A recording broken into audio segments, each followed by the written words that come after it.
नमस्कार, आप देख रहे हैं कंट्री इनसाइड न्यूज़ का डिजिटल प्लेटफॉर्म। मैं हूं प्रियंका।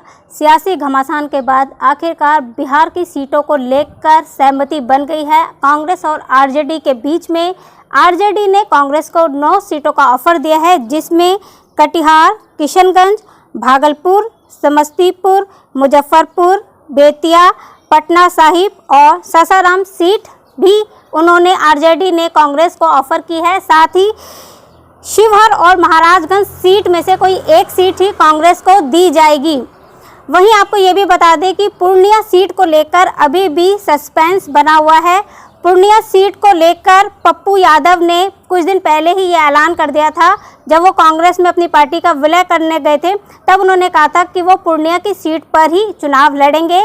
और एक दिन पहले ही जब उन्होंने कांग्रेस ज्वाइन की थी, अपनी पार्टी को लेकर विलय करने जा रहे थे, उससे एक दिन पहले ही वो लालू प्रसाद यादव के घर गए थे, उनसे उन्होंने बात की थी और साथ ही उन्होंने ये भी इशारा कर दिया था लालू प्रसाद यादव को कि वो पूर्णिया सीट से चुनाव लड़ने जा रहे हैं।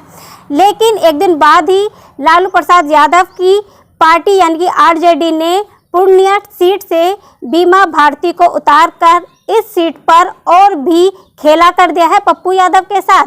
पप्पू यादव ने लालू प्रसाद यादव को ये भी कहा था कि वो पूर्णिया सीट से ही चुनाव लड़ेंगे और एक मीडिया कर्मचारी से भी उन्होंने ये कहा था कि वो दुनिया छोड़ सकते हैं लेकिन पूर्णिया नहीं छोड़ेंगे।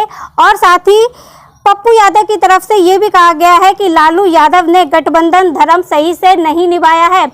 सूत्रों के हवाले से जो जानकारी ये भी मिल रही है कि पूर्णिया सीट से पप्पू यादव निर्दलीय भी चुनाव लड़ सकते हैं।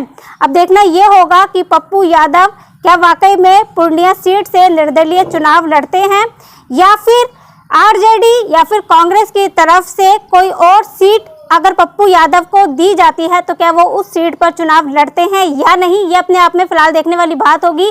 वहीं आपको ये भी बता दें कि एनडीए ने पहले ही बिहार में सीट शेयरिंग के फार्मूले को जो लिस्ट है वो पहले ही जाहिर कर दी थी और किस सीट से कौन सा उम्मीदवार को उतारा जाएगा वो एनडीए ने पहले ही बता दिया था।